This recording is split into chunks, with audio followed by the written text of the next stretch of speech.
Tena zava-dehibe ny mahafantatra hoe inona moa na inona porofo fa sitrak'Andriamanitra ny fiainako arak'izay efa rentsika. Izao ny vakiantsika eo amin'ny Korinthiana voalohany 10 andininy voalohany hatramin'ny 5. Ny razantsika ireo zanak'Israely izay nivoaka avy tany Egipta dia namaky ny ranomasina, natao batisa tao amin'ny ranomasina, nihinana ny fiainam-panahy iray ihany, tany nisotro ny fiainam-panahy iray ihany, kanefa tsy sitrak'Andriamanitra izy ireo nandritry ny 40 taona. Eritrereto izao hoe misy lehilahy anankiray tonga hijoro eto, hiteniny marina iray amin'ireo zanak'Israely ireo ary ianao hoe rahalahy sy anabavy, mamelahy ijoro vavolombelona aminareo. Izao dia andevo tany Egipta ary rehefa tonga teo amin'ny ranomasina mena ao dia very hevitra hoe ahoana no ataoko hiampitako? Ny Egiptianina nanenjika ahy avy ao aoriana, kanefa Andriamanitra nanao lalana, novakiny ny ranomasina ka nanavatsava teo afovoany aho. Vatany vao tonga teny ampita aho dia nakombo ny ranomasina ka safotry ny rano tao nitafika Egiptianina. Tia ahy Andriamanitra ka rehefa avy eo indray tany anefitra tsy nahita lalakale aho, fa nahita rahona mihavovona be midina avy tany an-danitra. Tsy inonareo ve izany rahalahy sy anabavy? Tena nisy izany. Izao mihitsy no niaran'izany zavatra izany. Dia io no nitarika ahy, tsy hoe indray andro na indroa andro nandritra ny taona maro, ary rehefa alina ny andro dia niova ho tsangana afo avo be izy io ka niaro ahy tamin'ny biby masika. Ianao moa mahalala fa tsy misy sakafo azo hohanina ny anefa. Fantatrao ve inona ny tranga rahalahy sy anabavy? Maraina ny andro, latsaka avy any an-danitra ny sakafo isan'andro. Tsy indray andro na indroa fa mandritra ny taona maro. Tsy nanana rano fisotro koa izahay dia nokapohin'ny Mosesy ilay mpitarika anay ny vatolampy dia niboboka avy tao ny rano. Ny kapanay, kiraronay, naharitra anay 40 taona tany anefitra. Ny akanjonay tsy nety rovitra nandritra ny 40 taona. Indray izany be ny fitiavan'Andriamanitra anay. Kanefa mety ino ve ianao raha ilazako hoe tsy sitrak'Andriamanitra io olona io? Io mijoro vavolombelona io? Ny ankamaroan'ny kristianina nyaino azy izao raha teo tokoa izy dia nitanaka sy vaky vava hoe hoay, izany ka olon'Andriamanitra. Menany daholo ve izany rehetra izany? Tsy maintsy nifanakaiky be tamin'Andriamanitra aloha io olona io e. Tsisy sitrak'Andriamanitra izy, novonoan'Andriamanitra tany anefitra izy. Azo inoana ve izany? Miangavanao ao tadidio izany rehefa mitanaka vavy ianao, mijery ireo mpitory-teny ao amin'ny tele na any amin'ireny fitoriana ankalamanjana ireny, izay milaza fa mahay manasitrana sy tako izao, aza manaiky ho fitahiny. Ity lehilahy izay nijoro vavolombelona ity dia efa nahita fahagagana marobe noho izay mety eninao. Nandritra ny 40 taona angarangidiny ary fahagagana tena izy fa tsy zavatra sandoka. Ity lehilahy ity dia efa niaina tamin'ny fahagagana marobe ary tsy izy irery ihany fa vahoaka miisa enina etsy oatra azy. Tsisy sitrak'Andriamanitra izy ireo. Ko aza miteny amiko hoe novalian'Andriamanitra tamin'ny fomba mahagaga ny vavaka nataoko. Satria sitrak'Andriamanitra aho, tsy tompo.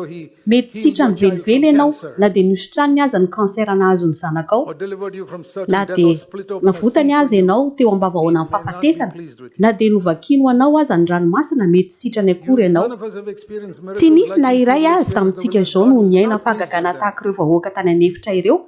Sitrak'Andriamanitra izy ireo. Izao indray ara dia lehilahy anankiray no resahiko. Jesosy. Izao no nolazainy. Tao amin'ny tanàna kely anankiray atao hoe Nazareta ao ny lehibe. Zazasary no iantson'ny olona. Na zanaky Maria manokana. Nanafintoina ireny. Ary satria moa tanàna kely no nisy anay dia tsy nisy tsy nahalala rehefa bevokany ireny.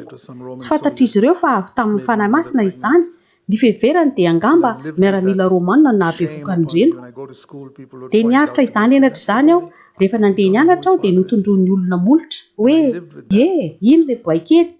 Tsy fantatra hoe iza ny rainy. Izany no niainako nandritra ny 30 taona. Tany am-pianarana dia nanenin'ny ankizy aho.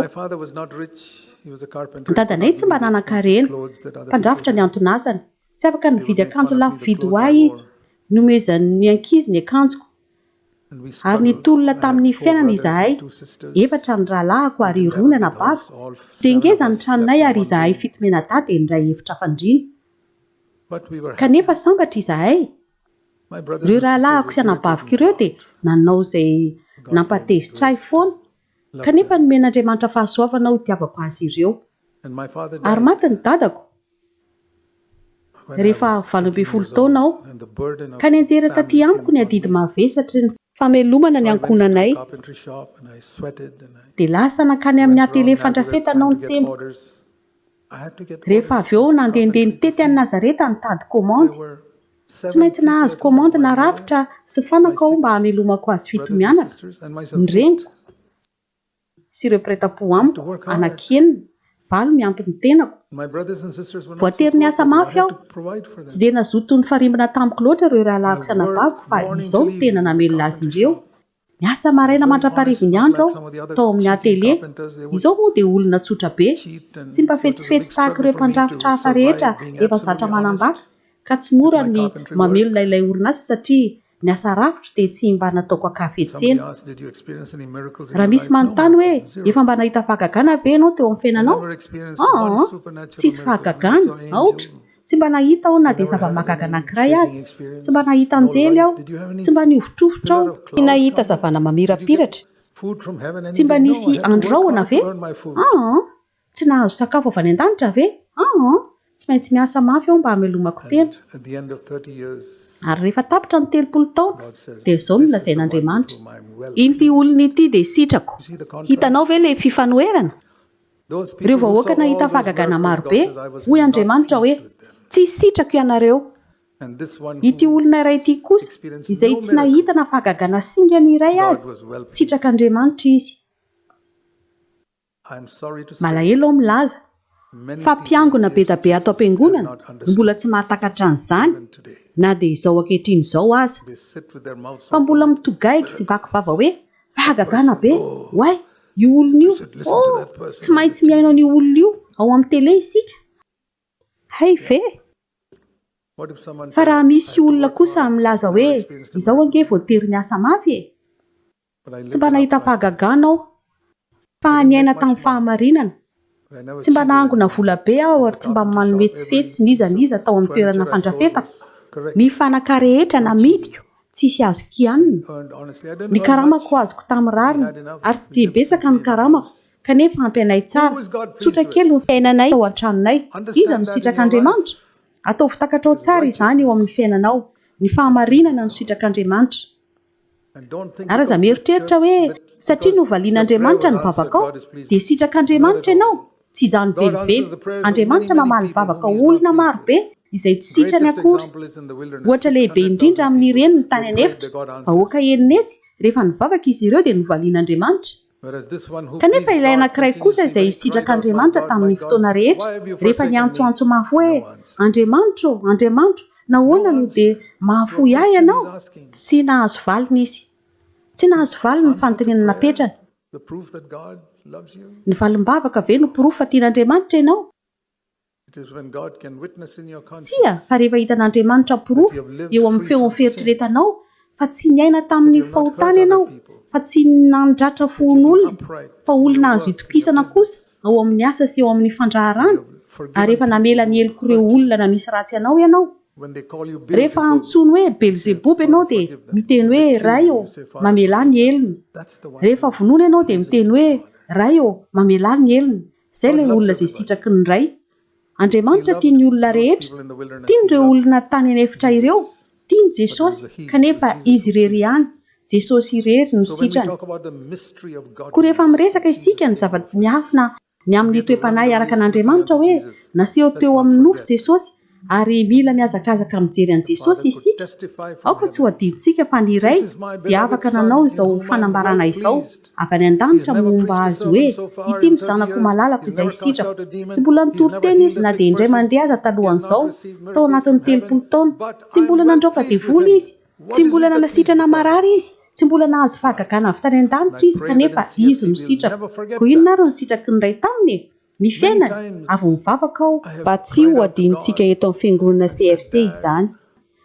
Betsaka aho no mitalao amin'Andriamanitra hoe Dada, izany no antsoko azy rehefa Izaho sy izy irery. Dada, ianao ve mivavaka miteny momba ahy hoe ity zanako malalako izay sitrako? tompo ataoko daholo ninona raha afaka miteny izany momba ahy ianao izay ihany no tadiaviko eo amin'ny fiainako. Izao dia mivavaka mba hisy taranaka toy izany eto amintsika izay tsy manana faniriana fa tsy tokana, mba olona sitrak'ilay raiko ho any an-danitra aho, sitrak'ilay mpamonjiko izay mikely aina tamiko.